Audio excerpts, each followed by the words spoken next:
The city woke like a soft tide against stone. Buses hissed by the palace gates. Cameras waited at the iron railings like patient birds.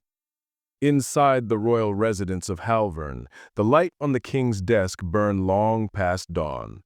Reports lay open and untouched. A glass of water had gone warm and flat. He sat alone, steady in posture, unsteady in mind. He had been told that his line would end with him. The doctors had been careful with their words. The tabloids had not. After 6 years of marriage and 2 failed rounds of treatment, the kingdom had learned a cruel habit, counting silence as proof. His wife, Queen Isabella, carried that silence every day. He carried it too. And then he made a mistake that would change all their lives. He told himself it was not a crime, only an answer. He told himself that power can be used like a key for one locked door. Alone with pressure and fear, he let himself believe that an ugly choice could save 1,000 gentler ones. He gave in to a plan presented as private and discreet. No contracts, no names, no face to the act. Only a test, the chief of staff called it, a way to know if the crown could be carried forward. He said yes when he should have stood up and walked away. In a far older part of the city, a young woman stepped out of the tram with a paper bag and a knot in her belly. Her name was Ilara. She was 21, a junior maid assigned to the palace laundry rooms. She moved through the world with calm hands and quick feet. She had no family in Halvern except for the grandmother who raised her. The old woman lived in a small brick house with ivy around the door and a kettle that sang before it boiled. Ilara noticed the change before anyone spoke it aloud. She woke with a heavy mouth and a steady hunger. Her body went quiet in a way that did not feel like rest. She hid these things at work. She smiled when she needed to smile. She carried folded sheets like white wings pressed to her chest. On her first free afternoon in a month, she went to see her grandmother. The old woman did not ask for details. She looked at Ilara's eyes and then at her hands. She pressed her palms gently and turned them toward the light. She saw the small stories skin tells when life moves inside it. She asked if Ilara was beating.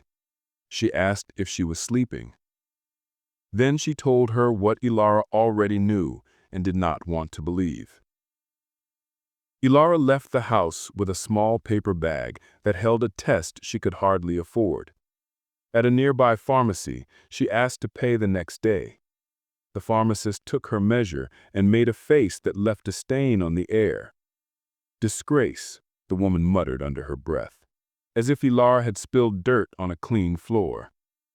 Ilara walked out with the test anyway. Her hand shook, but she did not spill the water when she filled the glass.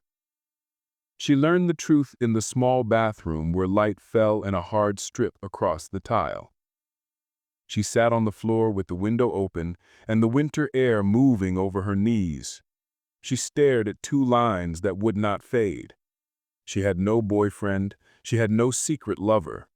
She had a memory she did not allow herself to examine. It had been a night at the palace arranged by other people, a night presented as a quiet duty, a night that left her with the sense of being used like a tool. She had tried to fold that memory and bury it under work, the way one hides a broken plate under a stack of good dishes. Now it pushed to the surface. She went back to the palace before curfew. She kept her face steady and her eyes down. She moved through the service corridor, past the walls that hid old portraits and new alarms. When the queen's chambermaid scolded her for being late, Ilara lowered her head and said nothing. The words fell over her like cold rain. She let them pass. That evening, when the laundry room emptied and the machines hummed themselves to quiet, she sat alone on a stool and pressed her palms to her cheeks. She did not cry. The tears were there, but they had not learned how to fall. The chief of staff had eyes everywhere, and a conscience that had retired years before its owner. He learned of Ilava's visit to the pharmacy before she reached her bed. A call was made in a voice used for money and secrets. By morning, a file with her name had landed on a desk made of wood that once had been a tree with a strong wish to live. A message went up the private staircase and stopped at the threshold of the king's office. The chief of staff spoke in the polished way of men who have practiced sounding reasonable in immoral rooms. He said there was a problem, but also a solution. He said the palace could handle this quietly. He said arrangements could be made in a country where paperwork does not gossip and doctors do not ask for signatures. He spoke of public duty with soft words. He did not speak of the girl. The king listened with a face that had learned to give nothing away. Inside, something broke. He realized that the choice he thought he had made once would now force itself upon him in a worse form. He realized that the plan called discreet had been a trap from the start. He realized that a mistake is not a wound that can be cleaned in private. It is a line that crosses a life and keeps crossing. He asked one question. He asked the girl's name. The chief of staff did not say it. He said only that she worked in laundry and that her record showed punctuality and silence. He pushed a folder across the desk and left the room with the efficiency of a man who thinks he has finished a chore. The king opened the folder and found a photograph taken for an employee badge. Ilara stared back at him with calm eyes and no makeup. The camera had caught a tiny scar near her lip and a steady light behind it. He placed the photo on the desk and covered it with his hand. He sat without moving for a long time. The clock did its old work. The room changed light and then changed again. He asked for her to be brought to the East Garden at dusk, where cameras could not see and the city's noise could not reach. When she arrived, she kept her hands folded and her eyes on the stone path. He told her she had done nothing wrong. He told her that no one would hurt her. He told her he knew the weight of what she carried. She said only that she could not lose her job. He heard the truth inside that small request. She had a grandmother. She had rent and food and a world that could collapse in a week. He said she would not lose it. He said she would be moved to another wing for privacy. He said the palace doctor would see her in secret and would report only to her. He said money would be set aside in her name, not as payment for silence, but as protection in case the world turned cruel. He did not say that the world had already done that. He left the garden with a plan he had not had an hour earlier.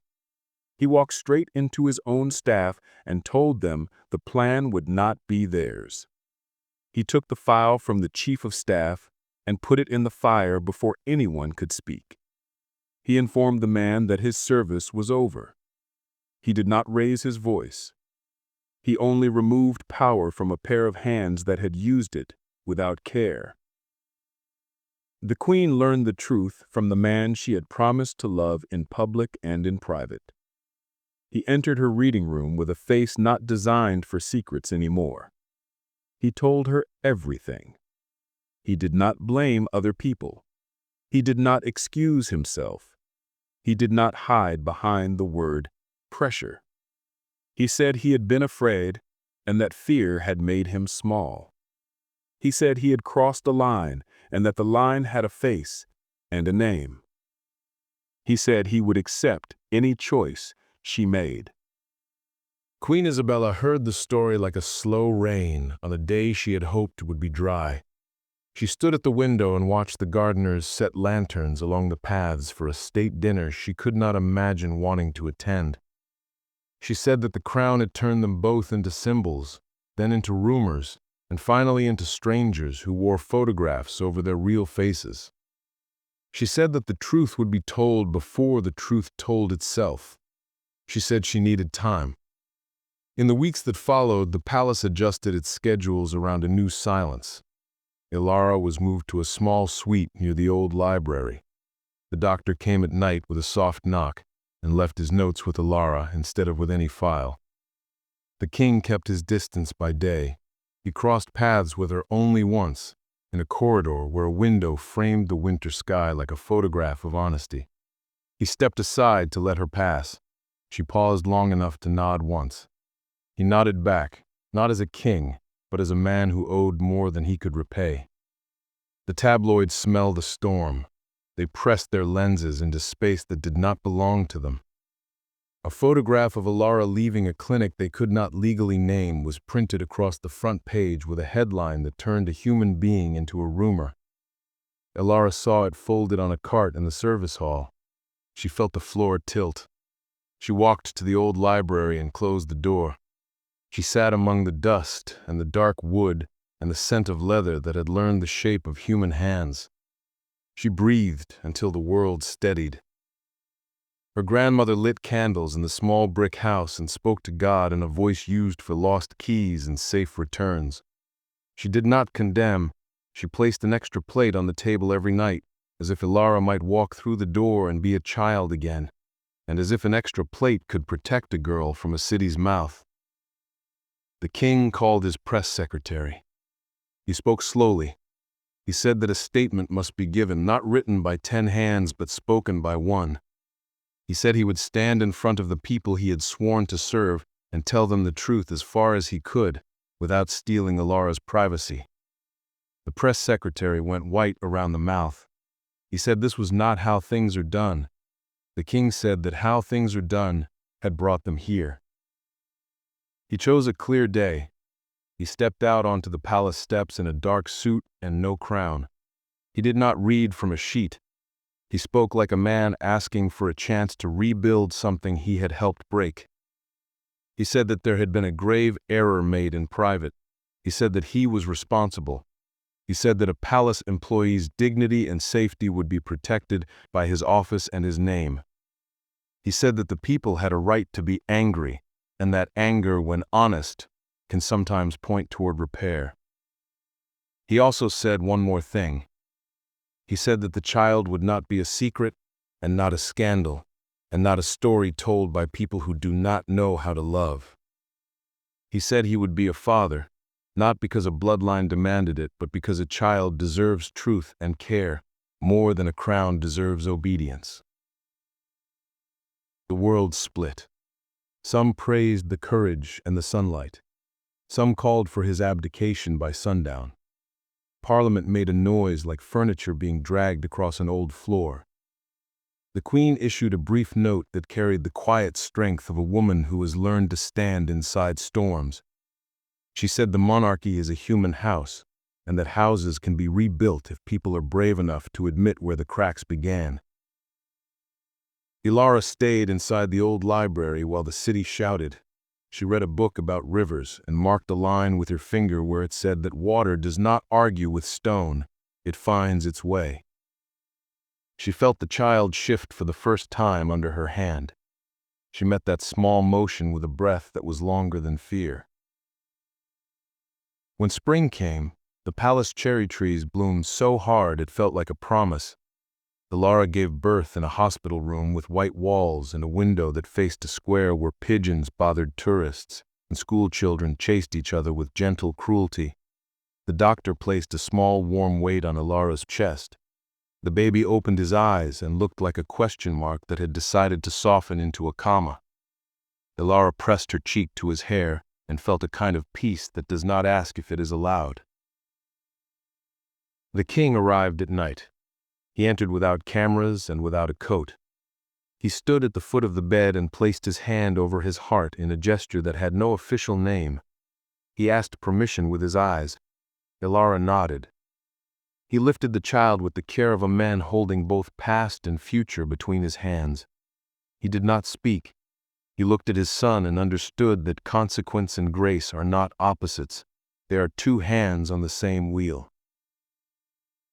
In the days that followed, a vote was taken in a room where paintings of old rulers stared down at new ones. The king's choice stood in front of them like a tall, simple truth.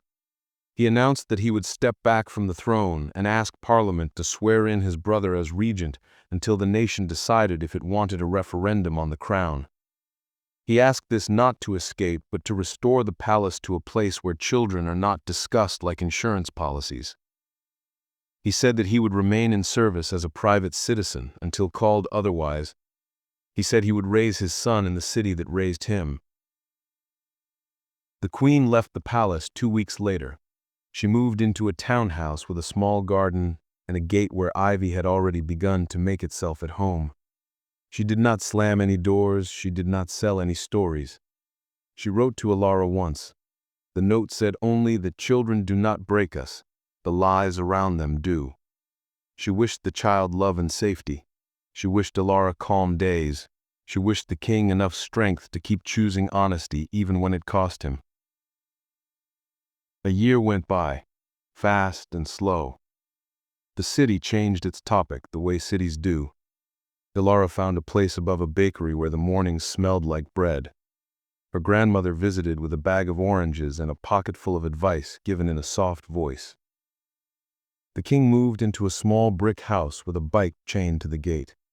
He learned how to buy tomatoes without a security detail. He learned how to be recognized and not saluted. He learned the names of the streets that do not lead to the palace. On Sundays, he walked to the park and met Alara and the child. They sat on a bench near the pond where small boats pushed wind into play. They spoke about ordinary things, diapers and sleep, and the price of pears. They spoke sometimes about hard things. They did not decorate those talks. They let the words be plain. The child laughed like bells that do not need a church to ring. On the day the boy turned 1, they met at the old library, which had been closed for repairs and reopened with new windows that still respected the past. They placed the child on the floor and watched him crawl toward the light like a creature who already knew what matters. The king knelt and held the boy steady when he tried to stand. Alara stood beside them and felt fear loosen its grip. That evening, the king returned to the small brick house and wrote a letter he did not mail. He wrote to the man he had been 2 years ago. He wrote that fear makes liars and that lies make ruins. He wrote that confession is not a sword, it is a bridge. He folded the letter and placed it in a box with a ribbon his mother once tied around a book. He sat until the room went dark and then a little darker. He did not turn on the light. He let the dark be honest for a while. The crown rested on velvet in a room that did not need it today. The city moved forward. Parliament argued. Newspapers printed. Children grew. A woman in a small apartment above a bakery made tea and pressed a kiss to a sleeping child's head. A man in a small brick house washed a single plate and set it on the rack to dry. He walked to the window and looked out at a street that had learned his real name. He had been a king. He had been a coward. He had been a father for 1 year and a man learning courage for a little longer. He would go on learning. He would not let the learning stop. When the child awoke in the night, Alara lifted him and walked to the window. The city breathed with her. She whispered his name against his hair. The lights across the river trembled and then held steady. She thought of the old woman who pressed her palms and saw the truth before the world did. She thought of the day in the pharmacy and the words that slid like oil on stone. She thought of the king in the garden saying that no one would hurt her. She thought of the price of a lie and the cost of telling the truth in time to save something. She said that they were safe now. She said that a mistake had not swallowed them whole. She said that people can change if they choose to change. She stood with her child and watched the city hold its breath and then release it, the way a person learns to breathe again after a long underwater swim. Across the park, in the small brick house, the former king sat at his desk and wrote 3 lines on a card. He did not sign it with a title. He signed it with his name.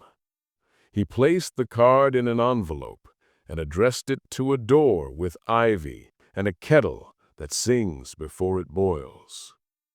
He would deliver it tomorrow on his way to the market, as any man would. The card said only this: "I am sorry for who I was. Thank you for who you are.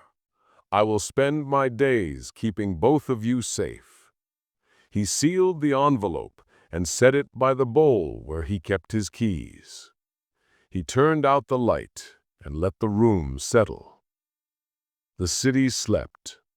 The crown rested. A boy dreamed. A woman breathed.